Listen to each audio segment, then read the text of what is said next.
2023 dengan tema bioanalisis senyawa paracetamol pada darah kelinci. Tepuk tangan dulu dong. Oke, sebelumnya perkenalkan terlebih dahulu, nama saya Erina Riparno selaku MC pada acara hari ini. Tapi nggak afdol dong kalau kita nggak kenalan dulu sama teman-teman dari tim kita nih. Oke, tim pertama ada Gani dan Yoga. Tim kedua ada Pipin dan Putri. Tim ketiga ada Brigita.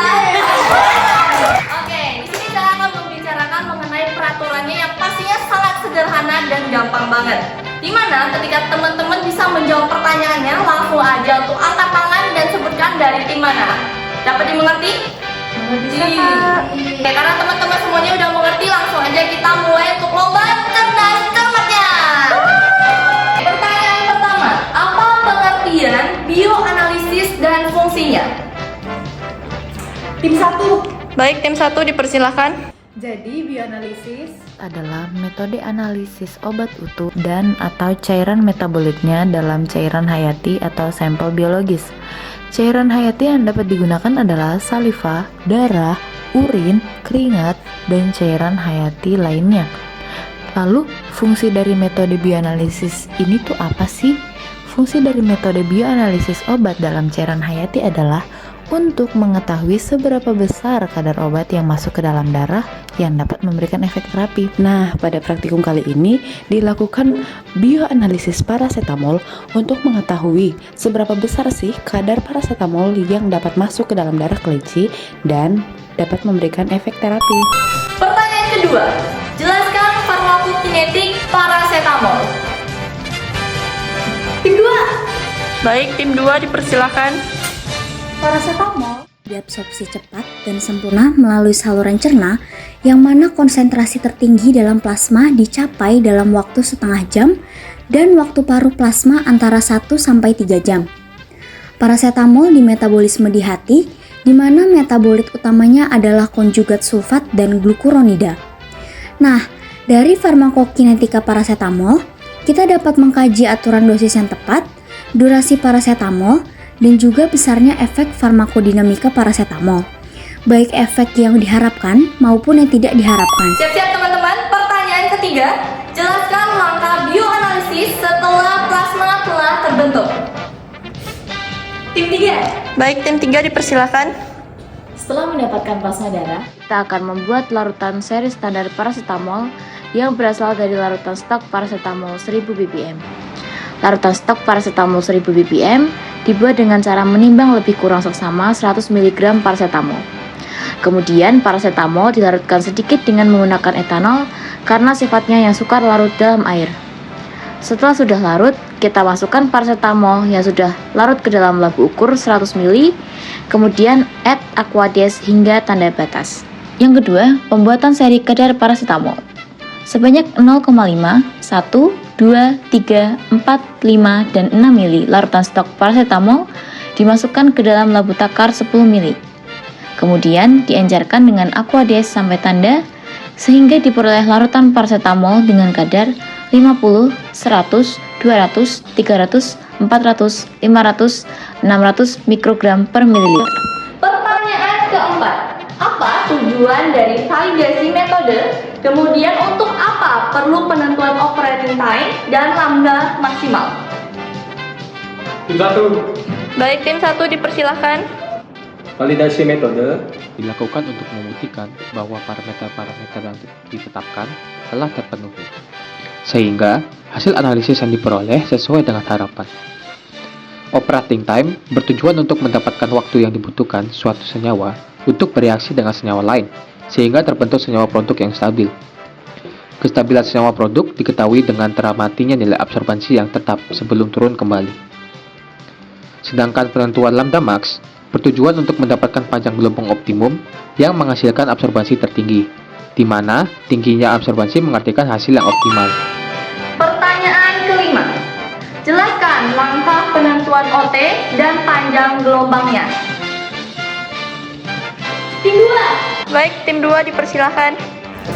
Jadi caranya itu Untuk penentuan OT, dilakukan pengambilan 0,25 ml larutan seri baku paracetamol dengan kadar 200 ppm, kemudian dimasukkan ke dalam tabung sentrifugasi yang sudah berisi 0,25 ml plasma darah kelinci. Kemudian TCA 10% ditambahkan ke dalam tabung sentrifugasi tersebut, kemudian di vortex dan juga disentrifugasi. Penambahan TCA dilakukan untuk mengendapkan protein yang ada di dalam plasma darah tersebut. Hasil dari sentrifugasi akan memunculkan supernatan bening dan juga pelet.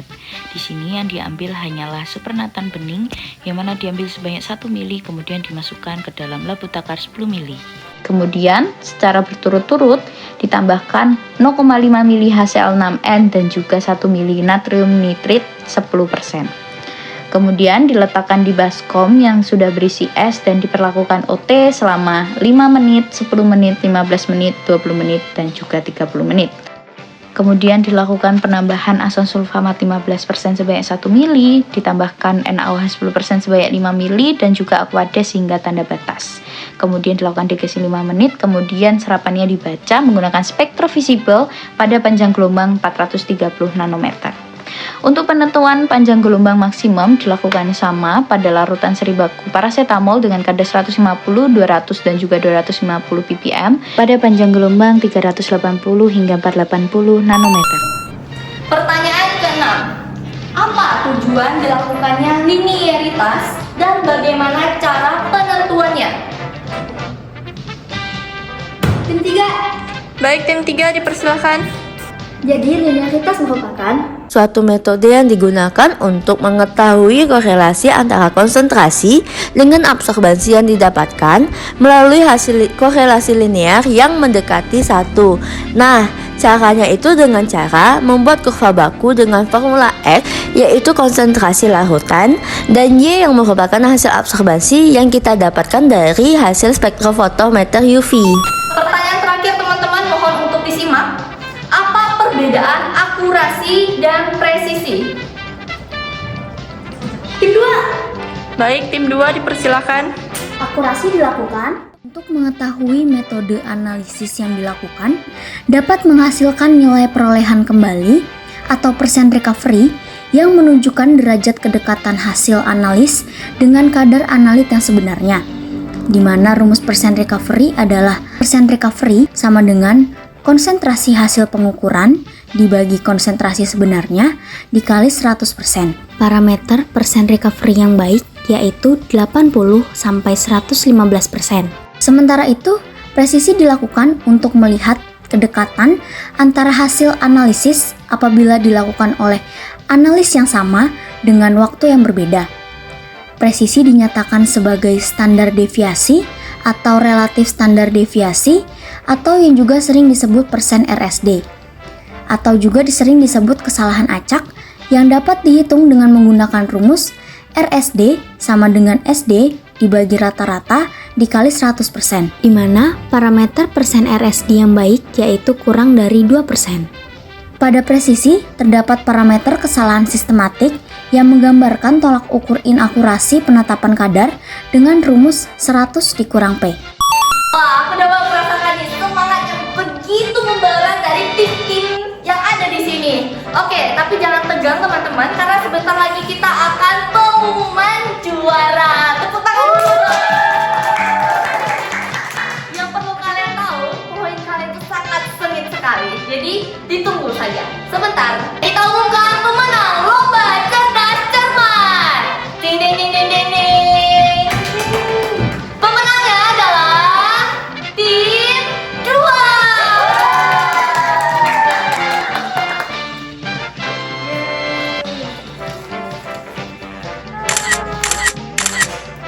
Terima kasih kepada tim 1, 2, dan 3 atas partisipasinya. Dari acara ini, di lomba cerdas cermat ini, kita semua bisa belajar mengenai bioanalisis obat, bagaimana fungsinya, seperti apa, parameter validasinya seperti apa. Yang semoga lomba cerdas cermat ini kita semua dapat belajar dengan lebih baik lagi. Sekian dari kami dari kelompok 2. Terima kasih.